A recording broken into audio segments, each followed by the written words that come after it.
Hi, I'm Craig and this is my camping channel. And this is my camper van, Itsy Mitsi.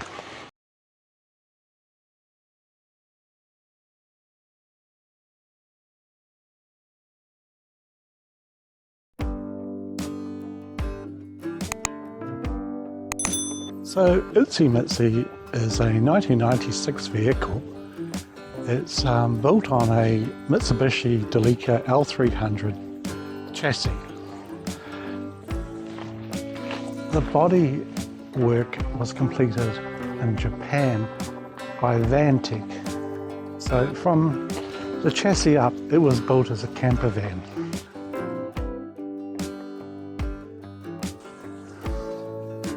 It's a JB470. I don't know what the JB stands for, but it's 4.7 meters long.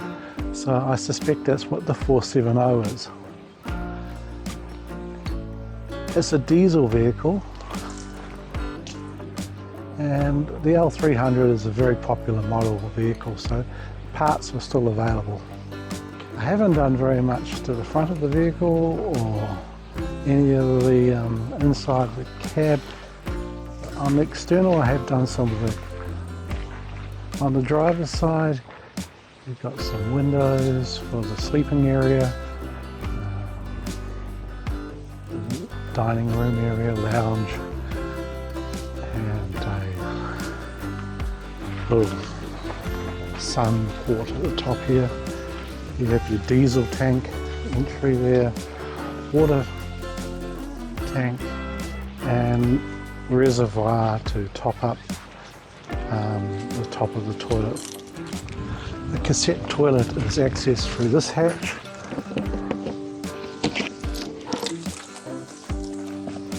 And you just pull it out to empty it.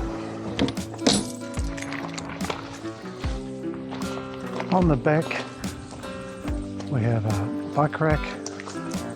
It came with the vehicle. When it came, it was broken, so I had to repair that and get straps to hold the bikes on. So the bikes are fixed at the wheels and then bungeed and strapped and tied down. They're electric bikes, so they're quite heavy, so the rack is doing a remarkably good job. The cover is actually a barbecue cover I bought from Mitre. This is the hatch for electrical input, which is totally useless in New Zealand because this van was built in Japan and they have a totally different voltage. So the vehicle is running totally on 12 volt, which is why I had the solar panel fitted up here, which goes into a 12 volt 100 amp lithium battery. It's also a camera which at the moment is pointing at the bikes, which I should readjust. And there's also a back hatch here which stores the gas canisters, water pipes.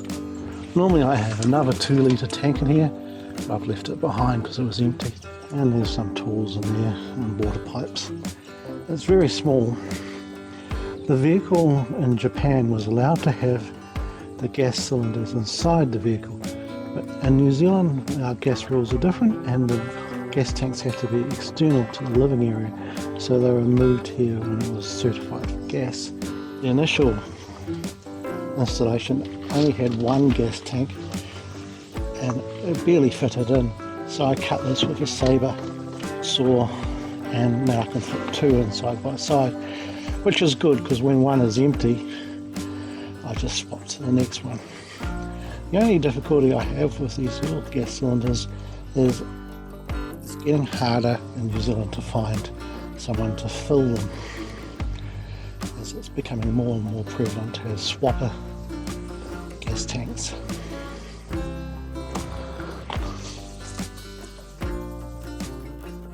So on this side of the vehicle, which is the main living area, and normally I'd pull the awning out. We also have the 3-way fridge, and these are the in and outlets for keeping it cool. and that normally runs off gas, but can also run off 12 volt. I had an external gas bayonet fitted here, so I can plug the barbecue in externally. Also, my friend Bill Bourne helped me, well, if you would say, I delegated and he did all the work, and fitted an Anderson plug here, which allows me to plug in an external solar panel, which should take us up to 400 watts solar panel, so 200 for the portable solar panel and 200 for the fixed solar panel on the roof up here. So I can lay those out and charge the battery. External water tank is also fitted down here. I've had to take this out as well to fix the tap, and I think I'll have to do more work on it because it's incredibly inconvenient to get to. It has an outlet for an external shower, which it doesn't have an internal shower, so it's the only shower, and it's cold water only. Kitchen window.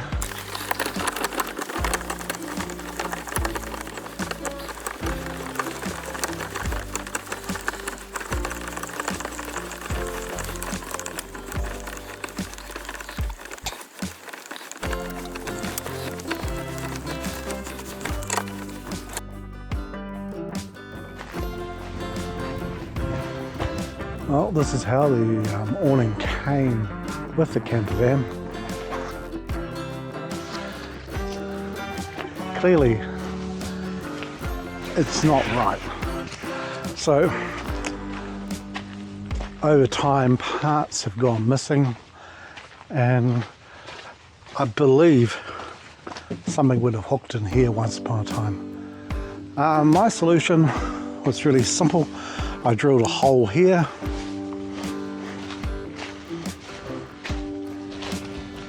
and here,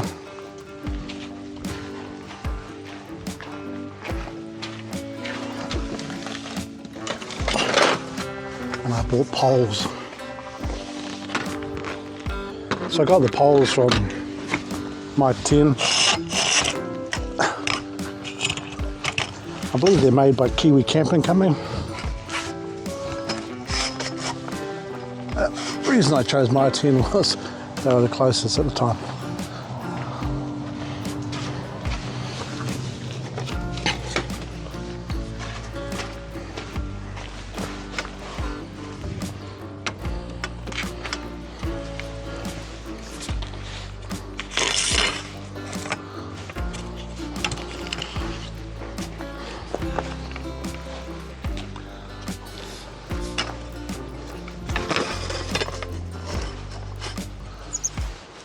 Always keep one side a little bit lower than the other, and any water will pour off if it rains.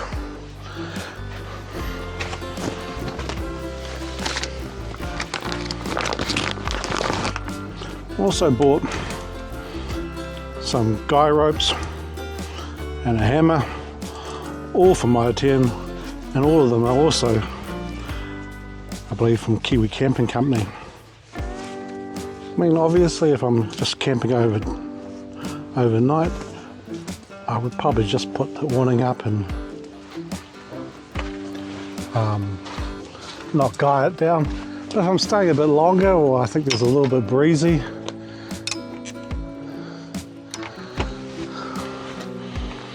I'd run the pegs out.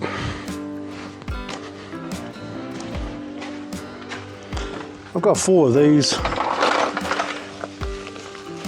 ropes.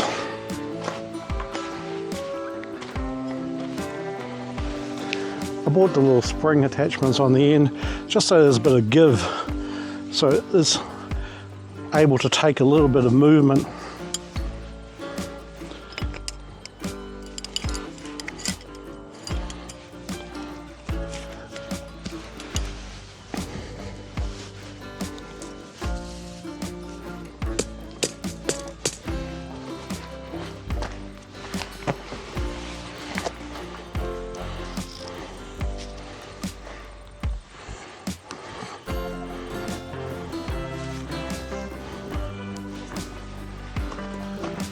So the spring just takes up the slack again after it gets moved without pulling the peg out.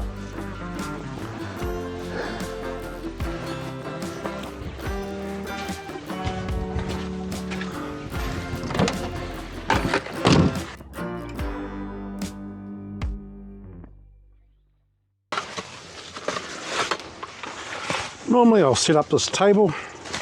I quite like it. I've had it for maybe 25 years.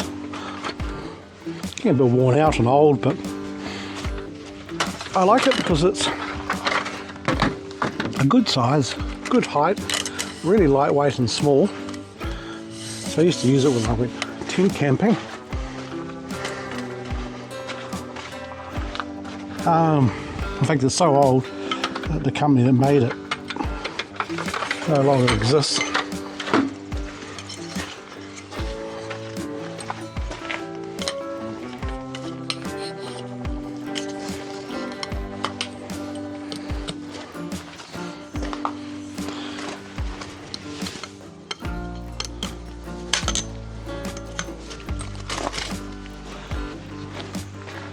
Because it's aluminium, I use it for my barbecue or my cooking table. Anything with a little bit of heat that might come on.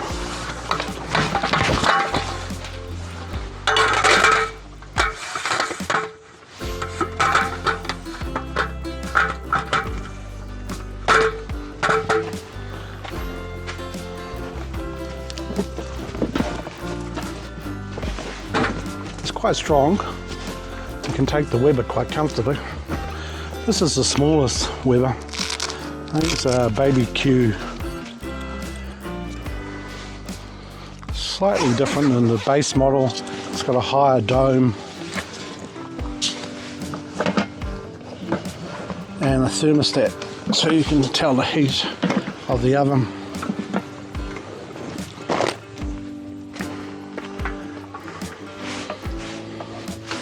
I had the hose and end adapted to fit the bayonet fitting for the external gas point.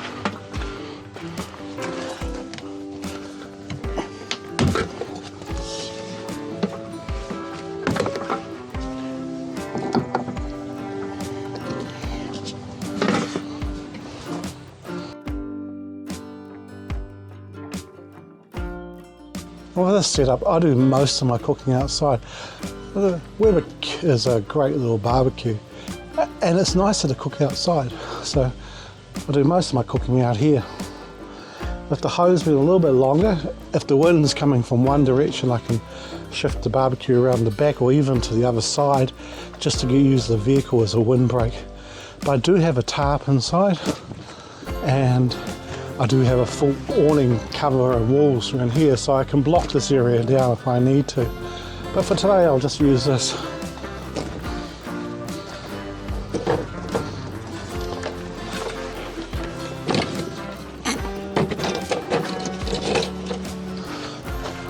Little table. I used to take bigger chairs, but they were a lot of weight. They took up a lot of size, so I bought these ones from AliExpress, and they are very small. They're rated for my weight, so they can take my weight, which is quite heavy. And I mean, clearly a bigger chair would be more comfortable, but they're still very good.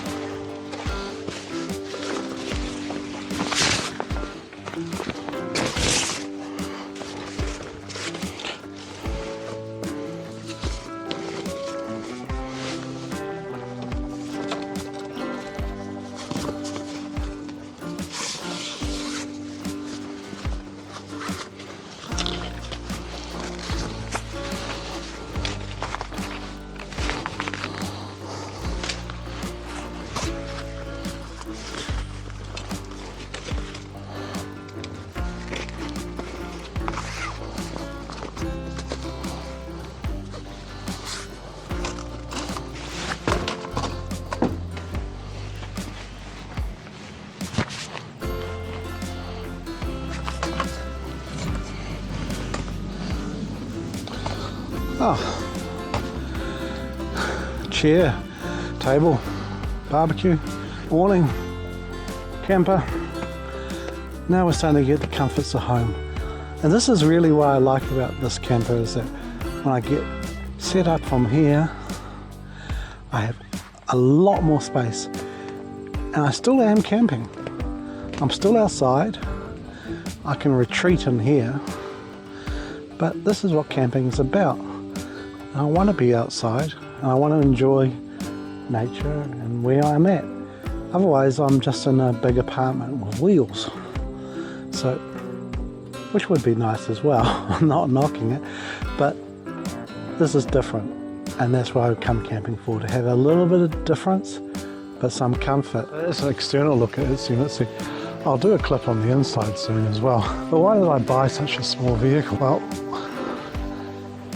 it met my budget. And I didn't want to borrow money for something which depreciates. So that was a big plus. My wife and I had always enjoyed camping in tents and hiking, and especially when our children, when they were younger. So for us, the Campervan was a big step up in the luxury game, with everything inside it. For example, I can stand up in this Campervan, whereas many of our tents when we were younger, I couldn't stand. The fact that everything is ready to go. That's the biggest convenience about a Campervan. You basically get in it and go. Pick up fuel on the way and pick up food on the way, but it's ready. It's got your bed, it's got your cooking gear, it's got everything else you need. All you need is the time and to go. And we've tried to make use of it as often as we can. And its small size means that it can fit in almost anywhere. The fact that it's self-contained means that we can stay in New Zealand Motor Campervan Association campgrounds, which are very cheap, because it's fully contained. We've also freedom camped in it and stayed at department conservation sites because it has the toilet and enough containment for water and rubbish for up to 3 or 4 days. If I was to get another cassette, we could probably do a week. So it's small, but it's actually quite practical, and it has everything you need to get away.